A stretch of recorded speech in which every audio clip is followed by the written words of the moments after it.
Hello and welcome back to Parking Live. I'm Jade Neville. Today's guest has spent serious time thinking and co-authoring a book about what happens when autonomous vehicle fleets hit the city streets at scale. Not from an engineering perspective, but from a governance and policy perspective. Bern, welcome to the show. Jade, thank you. Thanks for having me on the show. And I want to point out, this feels a bit like a homecoming for me. I spent some 15 years in parking back at the turn of the century, and I went away for a while, and now I've come back and I've become a robotaxi pickup and drop off nerd from parking nerd to robotaxi, a pickup and drop off, if you can imagine such a thing. But anyway, I hope by the end of this, I have a convert, namely you, to include in this tiny club of pickup and drop off nerds. Well, it sounds like it's quite a natural progression from parking nerd to autonomous drop off nerd. I'll wear that hat with pride, and no doubt after this conversation, I'll be fully in that camp. So yeah, thank you. I'm looking forward to it. This really does interest me, actually. This topic is a coming of age of how everything's been progressing with digitalization of curbside, those restrictions kind of being dragged out of filing cabinets into the world of digitalization. So it's been a long time coming, these kind of conversations. And I like to start with something that catches a lot of people off guard, right? The public conversation about robotaxis is almost entirely about the technology.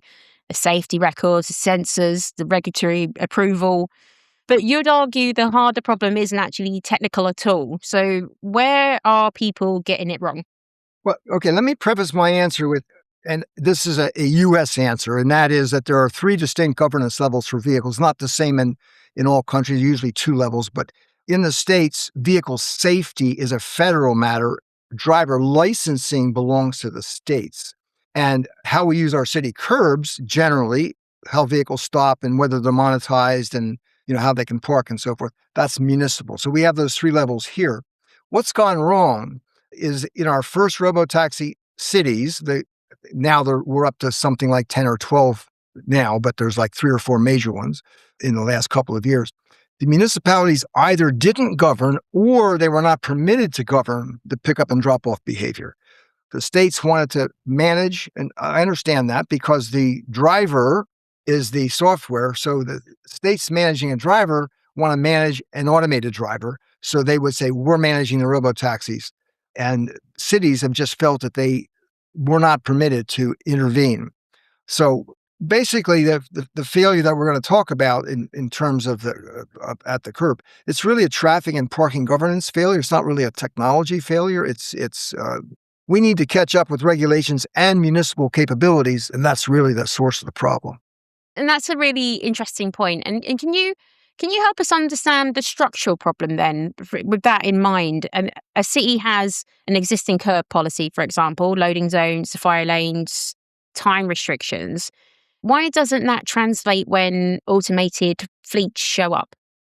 Well, robotic vehicles, and by that I mean the automated driving of a robotic vehicle, behaves differently than humans do. So humans frequently abuse curb rules to cut corners, but we have longstanding systems of citations and courts and fines to manage that kind of behavior.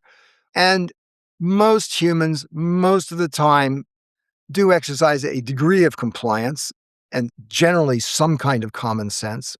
But an example of that is that a human driver that's blocking an ambulance, they'll usually notice and move, almost always. And robotic vehicles can be made to behave exactly as we instruct, but we have to be very explicit. And right now, we don't do that. Certainly for pickup and drop-off behavior, there's no explicit instructions other than to try to pull over and look for a space, but that's insufficient. So right now, cities that start with 50 or 100 vehicles and they currently tolerate imperfect stopping and waiting behavior, just as they being cities, tolerate human drivers straddling bike lanes without condoning it. We're letting these robotic drivers off the hook for those, in that same way. But one of the differences is that robots don't notice. For example, take the bus. The robots don't notice the bus that they're holding up. Most drivers, human drivers, they understand the bus is probably full of people that are late for work, but robotaxis don't have that additional set of intuitions about. They know the vehicle's there. They know not to collide with the vehicle, but they're not thinking about the priority of the vehicle and that sort of thing because it's just not programmed in. It's not trained in. So it's this difference between human and robotic drivers. That's why we're seeing robotaxis, for example, block emergency vehicles and bike lanes in cities like San Francisco, LA, and Austin. There's no reason it would be any different in the UK. That's those same kinds of behaviors would carry on. The issue is that the automotive engineers and the software, they've spent an enormous effort making these robotic vehicles drive safely. And I think they've done a remarkable job. It's not perfect, but it's really incredible, the job that they've done. But no one has spent time on making them stop safely. What I mean by stop, like stop to pick up and drop off safely. And that problem is not on the robotics engineers. That's not who's at fault here. What's at fault here is that there's no city traffic planning and spatial planning for that. So I'm putting this squarely on the city planning department and traffic planning department, having been unprepared, perhaps unaware that this would happen, or surprised. The cities were surprised that this would happen, because there's an assumption. There was this unfair assumption that robotic vehicles will, because they are claimed to be safer than humans, and they'll be smarter than humans. And they're not smarter in all these ways we're talking about, like the social, like understanding what a bus is and understanding that, when you just passed a cyclist on a cycle lane, then you want to use that cycle lane to stop, you have to understand that the cyclist still needs to continue using that lane that as a human driver, all of that either wasn't trained in or was excluded. So that's how we've come at this, I want to say, improperly inherited problem. It's quite a big problem though, isn't it? Because then that will put pedestrians, cyclists, there's quite a lot of people at risk there, that, a vehicle stopping in the wrong place, or not understanding that there's an emergency vehicle behind it, for example, that needs to then pass. There's quite a lot of different nuances that need to be considered, where we as humans will do this naturally and understand those implications. And we almost have to then program those vehicles to understand that from a curbside situational awareness perspective. Yeah, it's actually, I'm going to guess that it's actually easier to program a vehicle to stay within the lines and to stop before it hits something, and the kinds of things you do when you're driving, except in an emergency circumstance. But almost all of your driving, I'm not saying it's trivial, but those engineers have mostly cracked those problems. But pulling over, letting someone off, stopping in the middle of traffic, those are actually much more complex issues. And that's where when you get in the congested downtown, that's where a lot of the, I want to say, disagreements between cyclists, cars, pedestrians, we have a lot of sort of near conflicts and so on. Those are very much more complicated than just driving. This is all missing. Yeah, absolutely.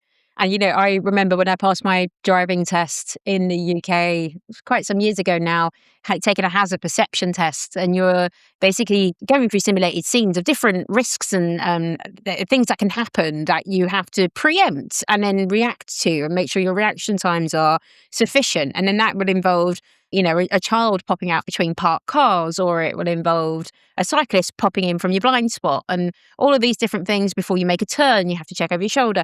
All of those things that autonomous vehicle would also need to replicate in terms of that mitigation of risk as well, when it's looking at when it's moving and stopping. Yeah. And the thing is, since you were crawling, you've learned to consider the environment around your body. I mean, you somewhat know what's behind you or to the left and right, and you somewhat understand gravity, you understand friction, all these things that you've just learned since you were crawling. And you bring that to the table when you take your driver's license, 16 or 17 years later. And that's a huge amount of physical understanding about how things move. And so you have to translate that to speed, because you were doing this on walking and biking. And now you're driving a car, you're going faster. But all of that physics comes with you, and the understanding of what the other vehicles are doing. I mean, you learned what fire trucks did when you were 4. You understood what buses did when you were 6. You understood all these. There's a huge amount of value in what you've learned about all of these things around you that are not at play without a lot of training. And if you don't train all those things in these robotic vehicles, how do they know? They don't. Yeah. And then also you've got the environment that exists around them, which takes us nicely on to the next segment of the conversation. You talked about a window, so cities have a limited time to get ahead of this before it becomes much harder to address, right? So I'm going to speak from a UK perspective because I live in the UK. So London looks exactly like it's in that window now, which you're describing. So the automated passenger services permitting regulations were only enacted this month. So there's no commercial service is yet carrying passengers, But Waymo has vehicles on the streets doing testing, and so does Baidu, actually. They've got testing vehicles out. Driverless pilots can now legally run. However, the infrastructure moment is right now. How narrow is that window and what closes it? Well, first of all, this is natural. It's always harder to impose a rule where none existed or to make an existing rule stricter. I mean, consider how much easier it is to remove a parking meter than it is to add one. Oh, yeah, I feel that pain sometimes. Yeah, yeah. Exactly. So, I mean, you talk about your window. So the window starts to narrow the day permission is decided. So it was decided to do this. The UK has had its eye on these issues for well over a decade, but now the UK is on the verge, and I don't know if you've picked a date where you've picked a criteria in the testing, and you're supposed to be going without drivers this year, sometime later in 2020. So let's say that that's the case. That window started to close then. So here's the thing. If robotaxi operators are given a license to operate and they can stop wherever they think is safe, and like in a through lane, in a park, bike lane, which is what the behavior that we see now, they being the robotaxi, observes the space around it and says, this looks like an empty space and it looks like it's off the road, I can stop there. The fact that it's a bike lane, et cetera, is a problem. And if I can't find one, I can just stand here and wait until the passenger, because I'm waiting for a passenger and I'm going to give them usually a few minutes to arrive at the taxi and get in and so forth. Because the city's left no provision for pickup and drop off infrastructure. Fundamentally, that window is already starting to close.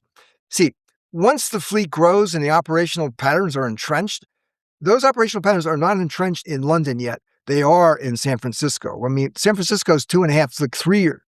I think it's 3 years ahead of you-ish. Doesn't matter at the time, but it's a long way ahead.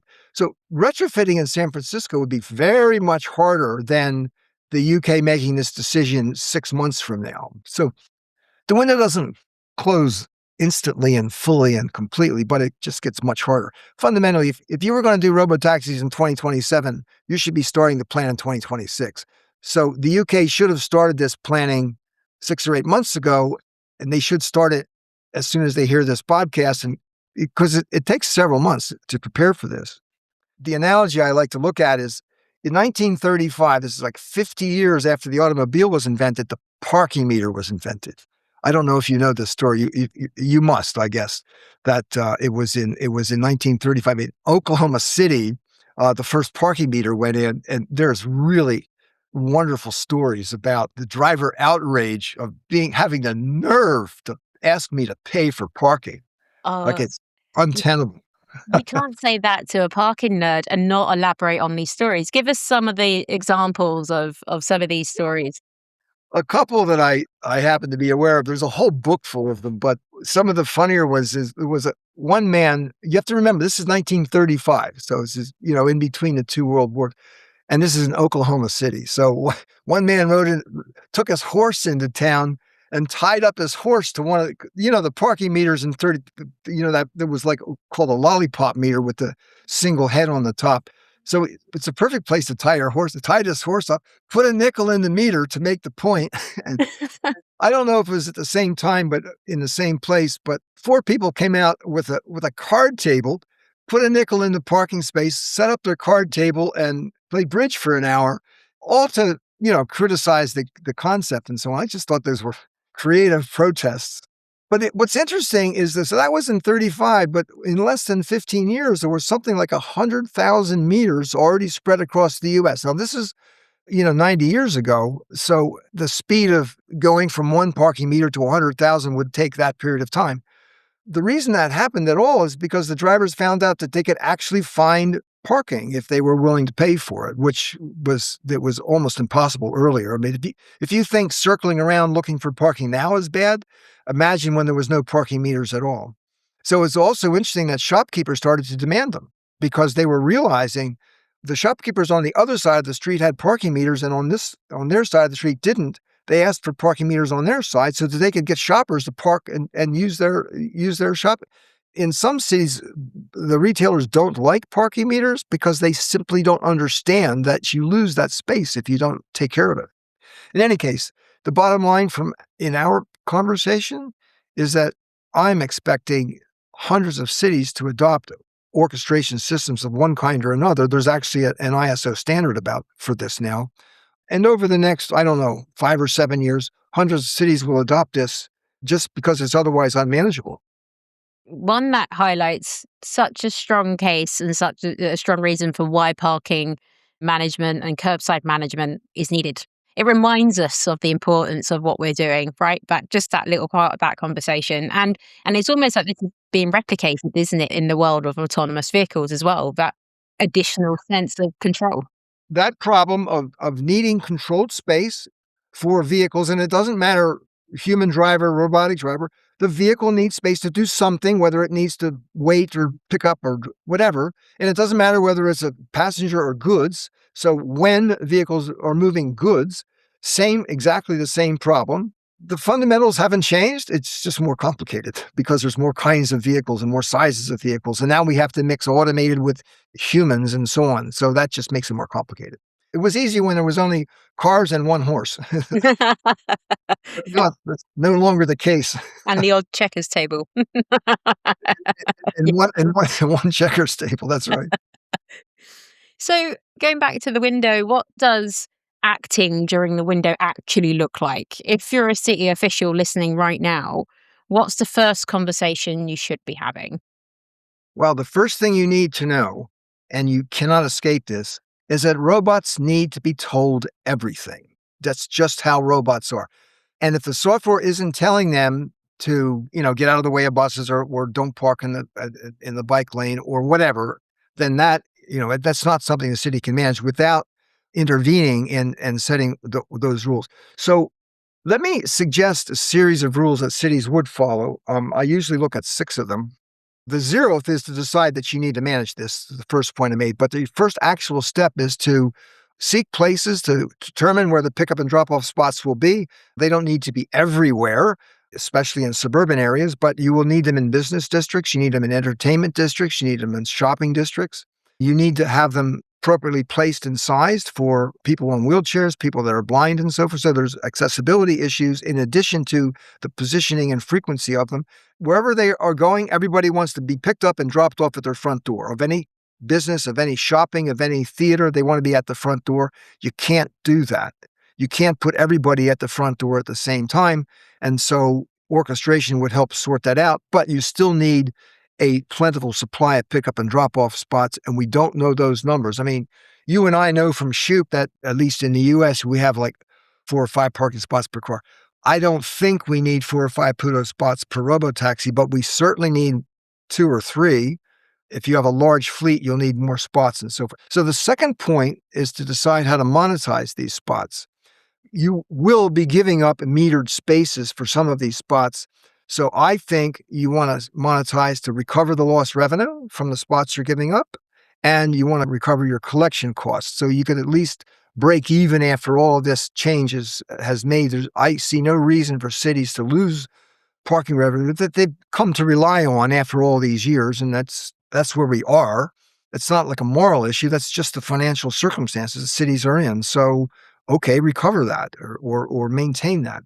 The third point is that now that we have some kind of digital control over this, we need to consider that when fire and ambulance and maintenance and work crews and public works and so forth need to have access to the curb, and we need not to be parking there, and we need these vehicles not to be picking up and drop off at that time, then we need to have connections with the city departments. And this is where it gets interesting, is that how digitized is the city's emergency management and event management and public works management? How digitized are those databases? Because what you need to do is you need to tell the orchestration system to stay away at certain scheduled times, and that has to be real time. And fire is a real time circumstance. Public works, I can schedule it a week in advance, maybe, not always. If there's a water main, I need to respond in real time. So there's everything from real time. I'm talking about next minute to like same day changes that need to be under the municipal control. And so that just needs to be imposed on the orchestration system. And it's not up to the robotaxi company to make a decision. The robotaxi operators would just simply not be sent there, not be permitted there. The fourth thing we need is enforcement, because the spots are going to have, I'm going to use the word scofflaw Parker, but it will have humans that use them illegally. Let's put it that way. And you know that. I mean, that will happen.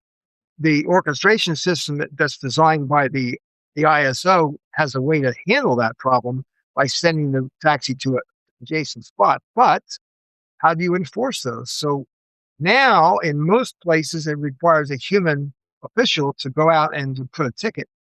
That's not always required in every city, but with a digital system, it could be, if it's permitted. Privacy laws, GDPR, you have to consider all those issues.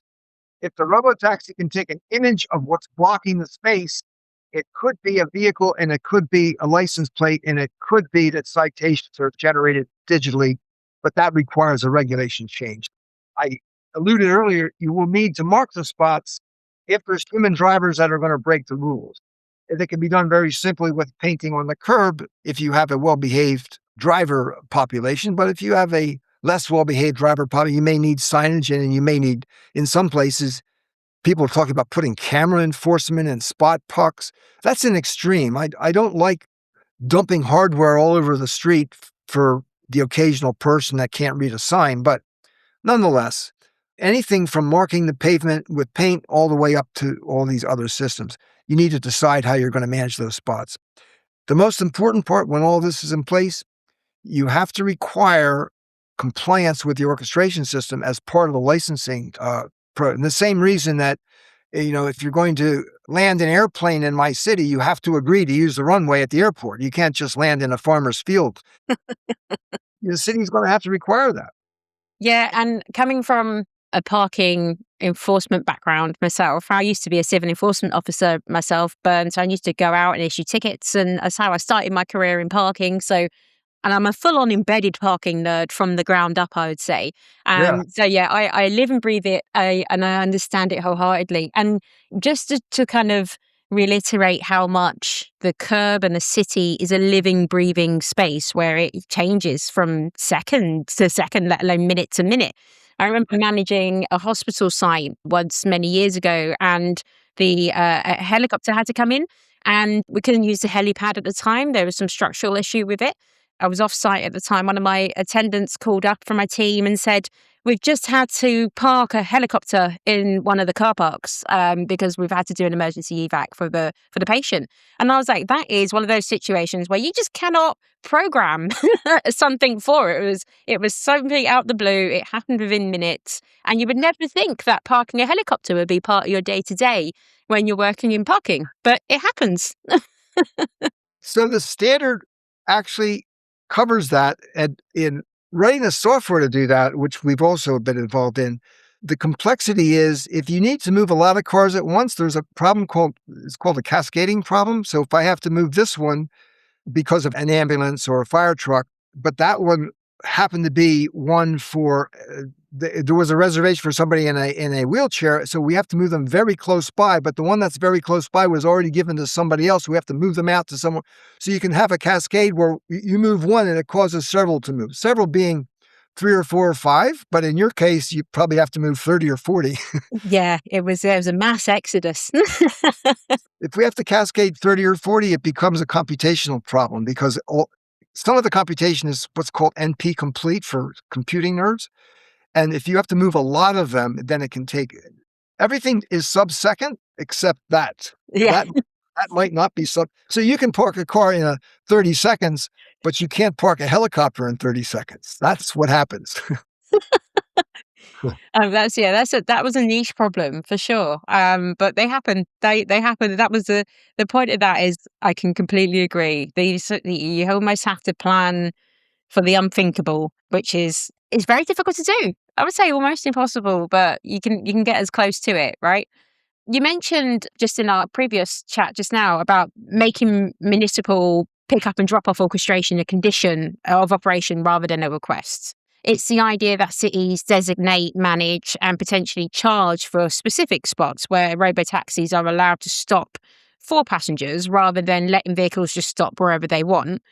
Why is that a condition rather than a request matter so much? I suppose it's the importance of making sure that happens and it's stuck to. Yeah. Well, fundamentally what happens is the truth about human nature is that requests get negotiated and conditions get met. So that's the fundamental of it.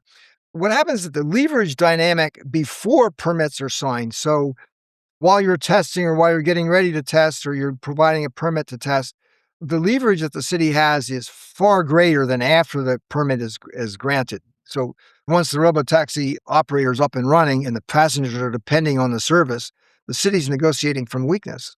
In fact, the more passengers that you have that are relying on it, the harder it gets to make that change. So when you have 50 vehicles, you can probably do something, but not when you have 2,000. Be careful. I can tell you in London, if it works in London and people use it, if you look at your population of London and you just think, for example, you know how big London is, just think about one robotaxi per 1,000 people or one per 500 people, which is not an outrageous number if you think about those proportions. That's a lot of vehicles. And they're not all spread evenly. They're all focused and concentrated on these busy areas, the entertainment areas, the shopping areas, and so on. So you don't want to sort this out after you're in that state. Consider New York City. You may know that New York City had a testing permit. It expired at the end of March. So it's now, I just looked up now before this talk, and as of my understanding, the city has not renewed the pilot program for Waymo. I would suggest that if New York City said to Waymo now, you behave with our orchestration system, we'll let you back in. And I think Waymo would take about an eighth of a second to say yes to that. If you took that exact same request to San Francisco that already has over 1,000 robotaxis and say, we changed our mind, I would not be willing to place a bet on that. I mean, I think Waymo would wait and wait. And I don't blame them. I mean, they're already in there. It would be very difficult for Waymo to say yes in San Francisco, but very easy to say yes in New York City. Same in Toronto. Toronto doesn't want them. The province does, I think. I'm not sure, but Toronto doesn't. And for good reason. We're so unprepared for them here in the city of Toronto.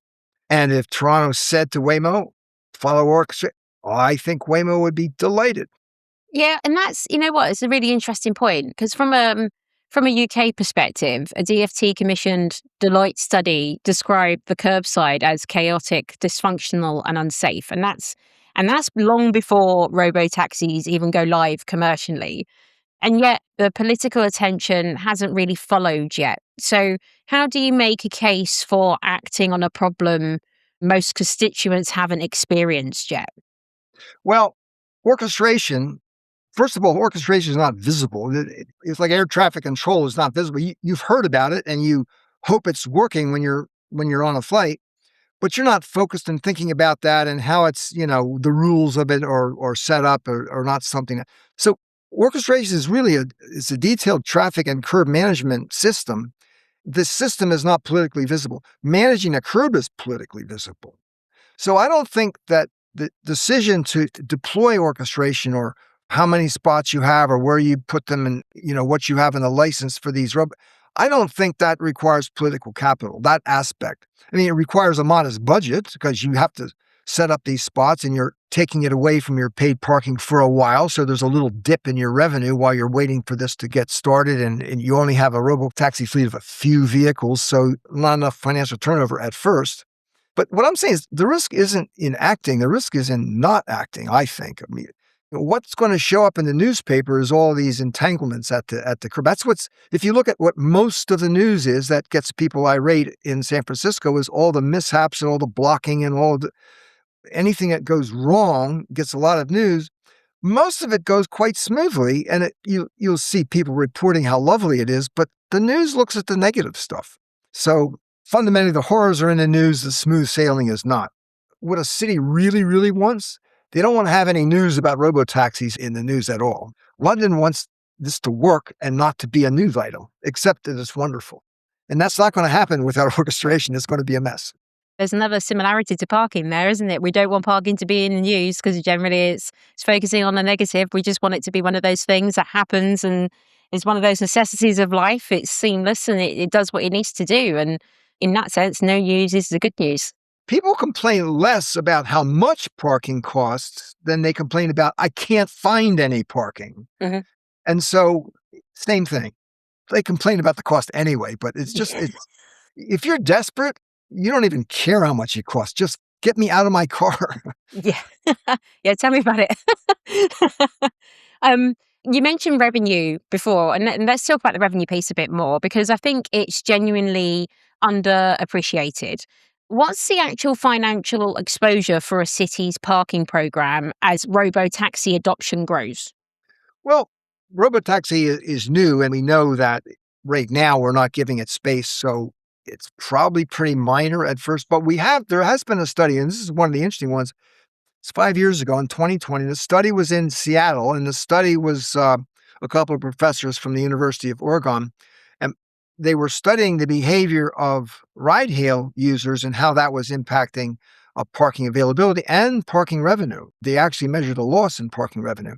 So translating that to robotaxis is the first obvious thing to think about is that every trip that's taken in a robotaxi instead of your personal car, some people will take a robotaxi instead of a bus, but if you're taking a robotaxi instead of your personal car, it means that there's fewer personal cars downtown and there's fewer paid transactions. So there's some loss in revenue because you didn't bring your car. The second is staging. This is interesting, is that now that the robotaxi has taken you downtown and denied the city a couple pounds from your parking your car, we're now going to that vehicle, because you went downtown in rush hour and there's nobody leaving downtown in rush hour, or not as many. So what's going to happen is that vehicle has to wait for its next fare. Where does it wait? Sometimes it waits in a paid parking spot. That's where many of the ride-hail drivers would park. But where does a robotaxi park? So if it parks in a paid parking spot, so not only did you not pay for your trip, but the car that took you there is denying space from somebody else that would have paid for that spot. So it's kind of like a double hit. Here's the issue is that the assumption, and it's a false assumption, that robotaxis are going to circle around the block. It is the case that some human drivers circle the block while waiting and looking, whatever taxis do, but ride-hail would want to find another fare before they drive around wasting fuel. Robotaxis won't do that. Robotaxis will they might move to a place where it's much more likely to get a new fare, but they're not circling the block looking for a fare. That's not how they find a fare. Everybody knows that. So that fear of robotaxis just circling is daft. That's just not what's going to happen. Hearing you say that about the ride hailing, we're waiting paid parking spots, and I remember the days, and I'm talking a long time ago now. I was enforcing streets probably about 10 years ago, maybe even more actually, longer than 10 years ago. So I remember the game of cat and mouse. So it would be taxis stopping in loading areas or stopping in paid parking areas where it was stopping a paying customer from, paying in that space and using that space for what it was intended. So there'll be me as an officer walking down the road, asking the taxi driver to move, or they'll see me and they will move straight away without me even having to speak to them because they know they don't want to pay for that space. They're just waiting and then will pull away. That world of walking down the road as an enforcement officer and the robo-taxi potentially parting like the Red Sea from all the paid spaces, I can't see how that would happen. But that image popped into my mind, this robo-taxi Red Sea parting from all the paid parking spaces. So as of July, San Francisco, for the first time in almost 3 years since they have San Francisco is now permitted to write a parking ticket to robotaxis. As of July, they weren't able to do that before. I mean, they could write a ticket, but they couldn't. There was no enforcement allowed, but they're now allowed to enforce that. If they're without orchestration, i.e. without spots, you could write software to play the cat and mouse game that would be less expensive than to pay all the citations. So if we don't set up orchestration, I would be tempted, if I were Waymo, I would be tempted to write that software because, we're talking about millions of dollars. And you know how things get settled in court and all that kind of stuff. These are very complex things. You'd like to be clear of that if you can. I want to add to the first point is that you simply you didn't pay because you didn't take a vehicle, and now that spot is being staged in, and so you lose that, city loses that revenue. There's a very interesting third property that I didn't understand until I started to do a little research about this. You understand, and I'm sure all of our listeners understand, the 85% Shoup feedback loop, where you try to set prices so that your spaces are approximately 85% occupied, so that the probability that somebody comes down and cannot find anything is low. So if you're using that, and my city, Toronto, is using that, and most sophisticated cities are using that, what happens is, as robotaxis displace personal vehicles, paid occupancy falls. And it's not because fewer people are coming down into the neighborhood to shop or visit, but it's because fewer arrive by a personal car. So the city's own policy has to kick in, that 85% policy, and it has to lower the rates in order to keep occupancy back. It's not something that Shoup imagined. As you know, he's not with us any longer, but this would have caused him to rethink how the cities would manage this. So you bring the robotaxis in, drivers come down, lower the rates. So now you've lost the user that would have paid. You've lost it from staging, and now you're losing it from everybody. You have to lower everybody's price to attract vehicles back in. So basically, you have 3 points of loss. But here's the thing: if you deploy an orchestration system across some of those meter spots, and like you don't use all of them, you just use some of them, you reduce the supply of general parking. That props up occupancy and rates, and you monetize the PUDO spots to replace what you've given up. So basically, with one not simple, but with one system, you manage congestion, demand, and revenue simultaneously. It's almost like a miracle. Yeah, it sounds like bliss. Doesn't that sound like bliss? That's what we're all aiming for. I'm sure it won't be. I'm sure it's going to be, there's enforcement and complexity and preparations and infrastructure and complaints. But what you have now in San Francisco, if you've watched the last couple of years in San Francisco, it's been very difficult.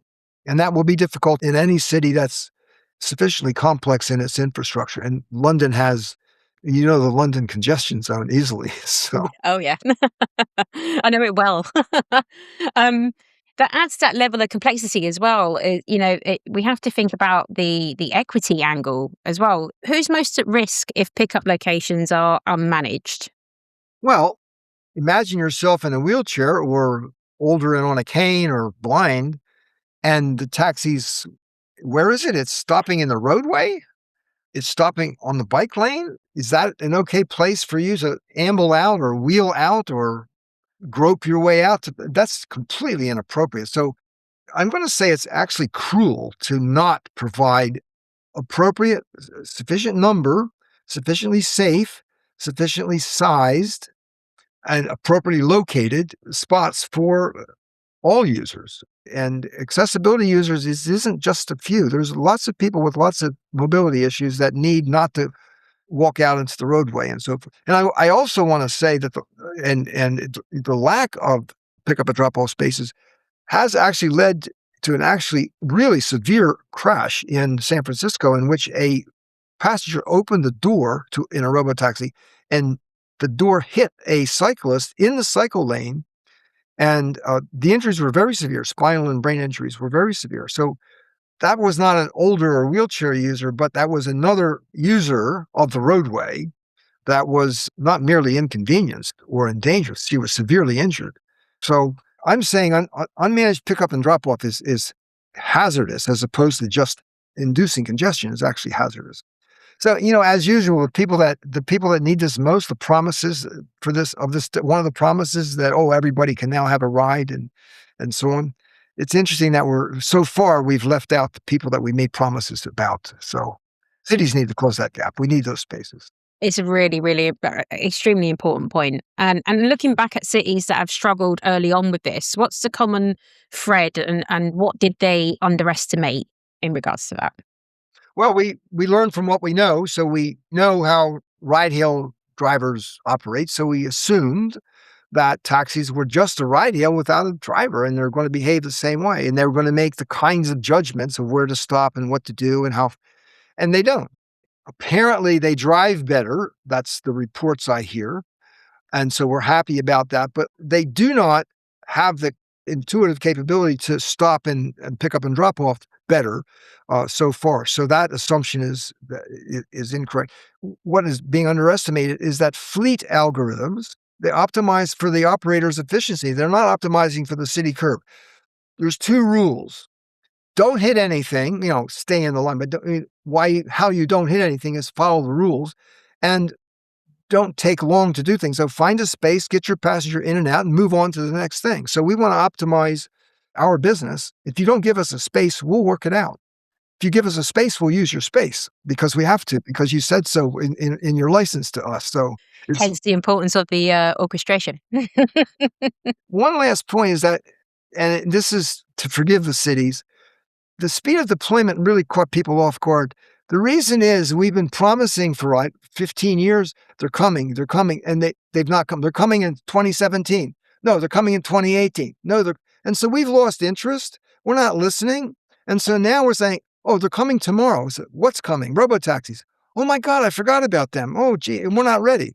Those of us who have been promising these vehicles overpromised them. We numbed the interest rate of the city. And on the flip side of that, where have there been cities that have got it right? What did they do differently from those that didn't get it right the first time? So far, I'm going to say that U.S. cities have not done it right. There's not been problems in Phoenix because it's so wide open and so spacious. So it's just not at all like San Francisco. But that's just because of how the city happened to be. I understand, and I'm going to say apparently I don't have firsthand experience with, but apparently the Chinese company Baidu launched a robotaxi called Apollo Go in Guangzhou in 2021.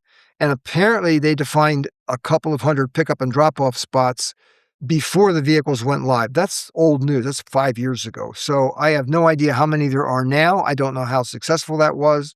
I don't know how it's enforced. But if they did that, then at least they had the right thing in mind.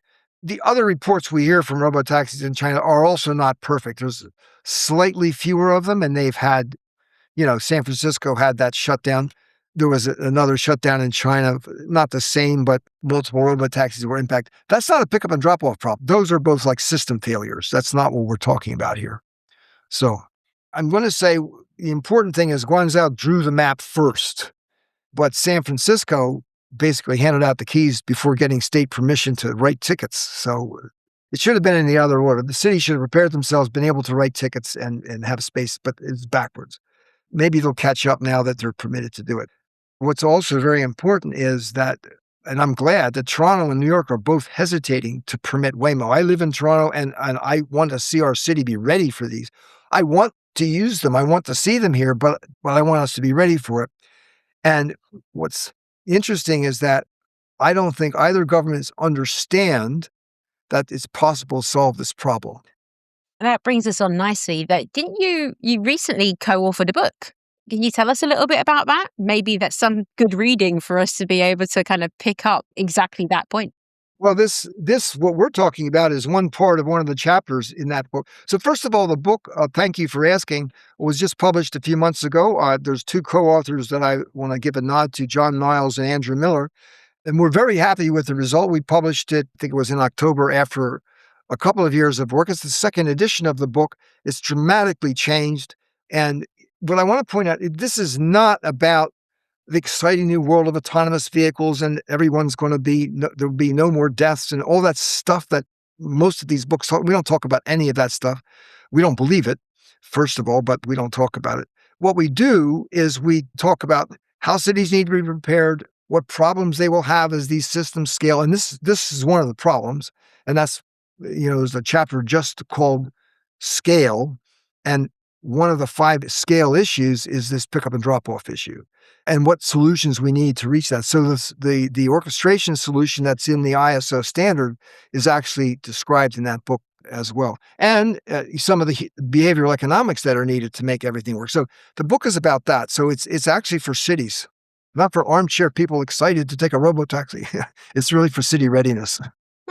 Well, look, that sounds like something. I'm now a robo-taxi nerd. You've converted me throughout this conversation. So I've progressed from parking nerd to robo-taxi nerd, and I'm very proud of it. I had a feeling that was going to happen, Bern. So I'm glad that came to fruition. That's the reason I do these, is I'm converting people one podcaster at a time. Look, that we ask every guest a version of this question, and so I'm gonna ask you the same question. What's the one thing you wish people were talking about more in this industry? So I wish we were talking more about the halfway point. I mean, most of us just think about all AVs everywhere, which will never happen. Take the book. We don't think it will get past 50%, but think about the world where there's 20 or 30% of vehicles are robotic and the rest are not. Right now, we're at something like, I don't remember how many zeros, but it's 0.00001% of vehicles are automated. So we won't be reaching 1% for a few years. We were promised 10 years ago to be 95% in robotic taxis by 2030. That is so absurdly not going to happen. But what if we got to 10%? That's a lot. So what I wish we were doing is I wish we were imagining a world, try to understand the curb with, say, 30% household parking, what we've been used to for the last century and a quarter, 20% pickup and drop off, not everywhere, but downtown, all these busy areas, and everything else competing for the other 50%, everything else being buses and bikes and all that sort of thing. That's not a world we are remotely prepared for, and that is the world that's coming up. 15% or 20%, you will see that in your working life. I mean, whether that's 7 years or 17 years, doesn't matter. That is coming up. The 100% is not coming. The 100% would be good because we could manage that. What we can't manage is this 50-50.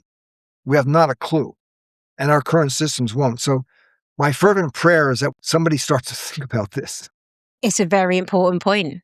Half automated vehicles or, a half-half situation is going to be quite a challenge in itself when we get to that point, but it's going to take us time to get there. But even a 20/80 split, that is going to be quite a complex situation to deal with when you got human beings interacting with autonomous vehicles in the same space, and there's so many different situations that can go on there. Let me tell you one amusing story. This goes back something like 10 or 12 years ago. I had just finished the first edition of The End of Driving, and I was at an event, and I was asked by a university professor, "What are you doing next?" I said, "Well, I'm writing a book called The 10% City." She said, "What's the 10%? I said, "Well, that's the city in which 10% of all vehicles are automated." She said, "Oh, that's nonsense. We need 100%. Oh, okay." And she walked away. And I was about to say the sentence, you can't get to 100% unless you get through 10%. You have to actually pass that. And the barrier to get past 10% is 95% of the barrier to get to 100%. Yeah, I just told you we're at 0.00001%. Now, San Francisco might be approaching 5 or 7%. I don't know the number. I'd have to do the math on that. But San Francisco has a non-negligible percentage, but the world has a negligible percentage. San Francisco was not ready. They're not at 10%. If San Francisco had read that book 10 years ago, they might have been prepared. Well, I think that's a great place to land.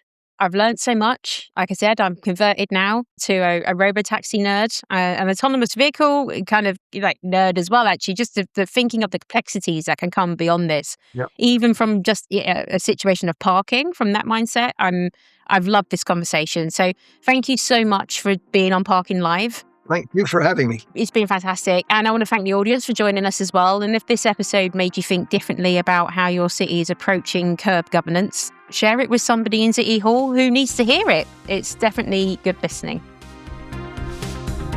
Thank you for listening. I'm Julie Gates, executive producer of Parking Live. This episode was created by hosts and producers Jade Neville and Matt Darst, producer Chris O'Keefe, editor Patrick Emile, and associate producer Cindy Raskin. Parking Live is brought to you by Modaxo, passionate about moving the world's people. You can follow us on LinkedIn, subscribe wherever you get your podcasts, and visit us online at parking-live.com. Thanks for joining us at Parking Live, where the curb meets the conversation.